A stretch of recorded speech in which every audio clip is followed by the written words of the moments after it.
सब कुछ सहन करता है, कहीं पर लाठियां बरसाई जाती है, सब कुछ सहन करता है, लेकिन बंदा सिर्फ यही बोलता है कि जब भारत आजाद है, भारत के अंदर संविधान है, भारत के अंदर कानून है और इस भारत के अंदर हर मजहब वाले को, हर धर्म वाले को, हर जाति को अपने अपने हिसाब से अपने अपने धर्म के मुताबिक जीने का अधिकार है। तो भाई चंद्रशेखर आजाद ने कुछ और नहीं मांगा, बल्कि सड़क पर जुल्म सहने के बाद सिर्फ यही इन हुक्मरानों से मांगा था कि हर एक को उनके हक दे दिए जाए और जिस पर जुल्म किया जा रहा है वो जुल्म बंद किया जाए, जिस पर अत्याचार किया जा रहा है वो अत्याचार बंद किया जाए। और ऐलान कर दिया कि ये भारत सिर्फ इंसान के अपने चाहने से नहीं चल सकता है, बल्कि भारत अगर चलेगा तो वो संवैधानिक रूप से चलेगा। चंद्रशेखर आजाद ने किसी एक वर्ग की बात नहीं की, किसी एक समाज की बात नहीं की। भाई चंद्रशेखर आजाद ने अगर एक समाज की बात की होती तो नगीना की जनता ने जो अपनी मोहब्बत का इजहार किया उनके साथ, वो मोहब्बत का इजहार नहीं होता, लेकिन वफादारी नेता वह किस तरीके से करता है। मैं आपकी राजनीतिक पार्टियों को भी संदेश देना चाहता हूं कि भाई चंद्रशेखर आजाद की नीति से सबक सीखो। वो चाहे सड़क पर हो, चाहे संसद में हो, जब भी उनसे सवाल किया जाता है कि आप इस मामले को किस तरीके से देखना चाहते हैं, तो चंद्रशेखर आजाद जी का जवाब होता है कि नगीना से जिस जनता ने मुझको ताकत बख्शी है, चाहे वो मुस्लिम हो, चाहे वो दलित हो, चाहे वो पिछड़ा हो, चाहे वो मजलूम हो, चाहे वो गरीब हो, जिन्होंने मुझे ताकत देने का काम किया है, मेरा पद रहे या न रहे, मैं सड़क से लेकर संसद तक आवाज उठाता रहूंगा और उनके हक और हुकूक की लड़ाई लड़ता रहूंगा। यह नेता कभी भी कोई भी किसी तरीके का आपको भेदभाव देखने को नहीं मिलेगा। मोहतरम हजरात, आज हमारे देश में आप जान रहे हैं किस तरीके की राजनीति हो रही है, आप जान रहे हैं किस तरीके का माहौल बना हुआ है, लेकिन मुसलमानों और पिछड़ों और दलित लोगों, आप समझिए जिस वक्त सड़क पर इंसानियत पड़ी सिसक रही थी, जिस वक्त इंसानियत सिसक रही थी, जिस वक्त में चाहती थी इंसानियत के कोई रहनुमा आ जाए, तो फिर आपने देखा कि एक गरीब बाप का जिसका ओहदा था मास्टर, उसका बेटा अपने घर से निकलता है और फिर ये अज़्म मुसम्मम करता है कि अब मैं देश पर रहने वाले उन जालिमों को देखेंगे कि जिन्होंने हमारी जात पर, जिन्होंने पिछड़ों पर, जिन्होंने गरीबों पर, जिन्होंने मजलूमों पर जुल्म किया है। अकेला ही चला था जानबे मंजिल मगर, वो अकेला ही चला था जानबे मंजिल मगर, लोग आते गए कारवां बनता गया। जब भाई चंद्रशेखर आजाद ने ये अहद ले लिया कि अब हमको जालिमों के जुल्म नहीं सहना है, और किस लिए नहीं सहना है कि जुल्म सहना और उसके खिलाफ आवाज उठाना, इससे बड़ी कोई बुज़दिली नहीं हो सकती है।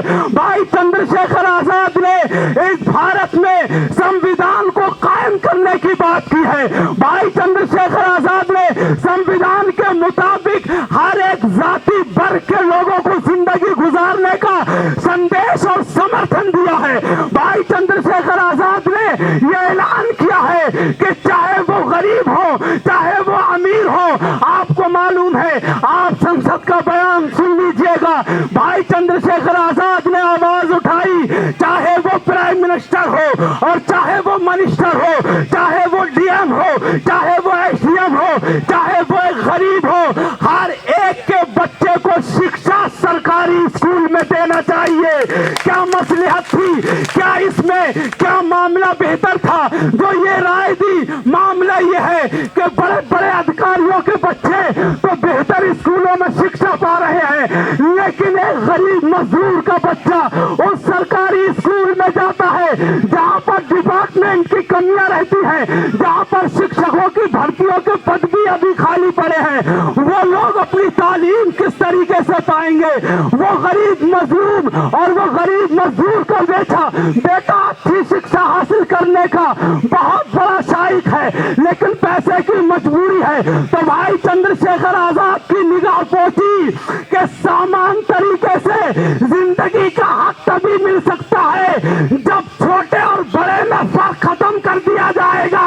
और जिस स्कूल में मजदूर का बच्चा पढ़ेगा उसी स्कूल में डीएम साहब का भी बच्चा पढ़ेगा।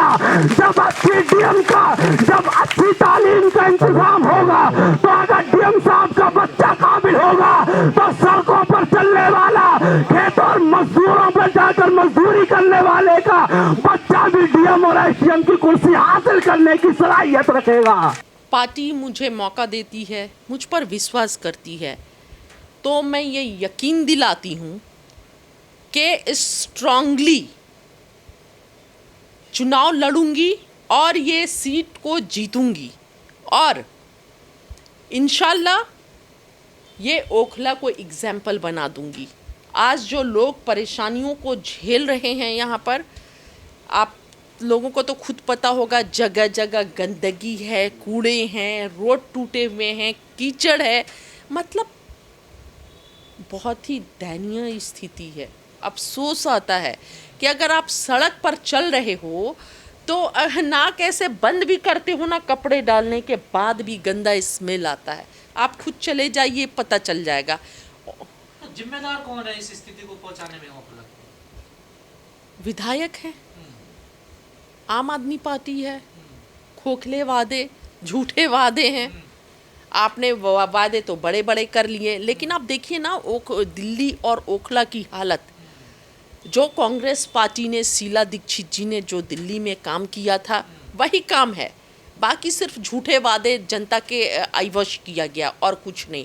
और ओखला की हालत तो 10 सालों में बेहाल, ओखला को खोखला कर दिया है आम आदमी पार्टी के विधायक ने। और लोग परेशान हैं, मतलब जो सड़कें हैं, हड्डियां टूट रही हैं, लोग गिर जाते हैं, बच्चे गिर जाते हैं। इस बाइक से मैं परसों गई थी एक जगह, वहाँ पर पता चला बाइक से एक लड़का गिर गया, उसकी हड्डी टूट गई। एक आंटी गिर जाती हैं, उनकी हड्डी टूट जाती है, बच्चे गिर जाते हैं, मतलब बहुत ही ख़राब हाल। और जो सड़कें टूट रही हैं, वो सड़कें भी 10-10 महीने तक छोड़ दी जाती हैं, खोद कर वैसी गड्ढे बनाकर। विधायकों का, पार्षदों का काम क्या है जब जनता के लिए काम नहीं करते लोग? अब तो एमसीडी में भी केजरीवाल ने नहीं, बहुत दुखद है। और जो जिम्मेदारी होती है, जो काम होता है, जनता ने मैंडेट दिया है, भरोसा किया है, आपको जनता ने विधानसभा भेजा है, आपको जनता ने चुनाव जितवाया है, तो जनता के लिए आपकी जिम्मेदारी बनती है कि आप ईमानदारी से काम करो, ना कि जनता को बेवकूफ़ बनाओ। तो यहाँ पर क्या है, ओखला की भोली भाली जनता को बेवकूफ़ बनाया गया है। विधानसभा से आपकी पूरी तैयारी है चुनाव लड़ने के लिए, क्या क्या चैलेंज आपको यहाँ सामने नजर आ रहे हैं? आगे तो मतलब मैं यही प्लान करती हूँ कि जब जीतूंगी इंशाल्लाह ताला, तो काम क्या करूँगी, कैसे चेंजेस लाना होगा। सबसे पहले तो मुझे सड़क के मसले दिखते हैं, सीवर ड्रेनेज सिस्टम सही नहीं है, कूड़े हैं चारों तरफ, ट्रैफिक का मुद्दा है, मतलब ट्रैफिक सिस्टम यहाँ पर कुछ नहीं है। ट्रैफिक पुलिस रहे और एक सिस्टम से चले। जाम के मुद्दे से लोग परेशान रहते हैं। अगर कोई बीमार पड़ जाए ना, तो एम्बुलेंस लेकर निकलने में कोई इमरजेंसी पड़ जाए तो इंतकाल हो जाए, डेथ हो जाए, आदमी बाहर हॉस्पिटल तक नहीं पहुंचेगा। बहुत बड़ी समस्या है। युवाओं में नशा फैल रहा है, ये समस्या है। और डेमोलिश हो रही है बिल्डिंग। 70% दिल्ली अनऑथराइज्ड कॉलोनीज है, लेकिन ओखला में ही क्यों इतना बुलडोज किया जा रहा है? ओखला के ही बिल्डिंग्स को क्यों तोड़ा जा रहा है? इससे आपको पता है कितना नुकसान होगा, बिजनेस पे इफेक्ट पड़ रहा है। सारे जैसे आप रॉड हो गए, सीमेंट हो गए, बालू हो गए, टाइल्स हो गए, पेंट हो गए, ये सारे के शॉप में सामान कम लेंगे क्योंकि बिल्डर्स बिल्डिंग बनाना कम कर देंगे। डर से लगातार इस तरह डेमोलिश किया जा रहा है। और सबसे दुखद ये है कि इतने सालों से जो पब्लिक रह रही है घर में, वो घर को तोड़ दिया जाता है, वो घर को तोड़ दिया जाता है कि एक एक रुपए को जोड़कर कोई अपना आशियाना बनाता है और किसी के बसे बसाए घर को तोड़ दिया जाता है। कितना दुखद है ये।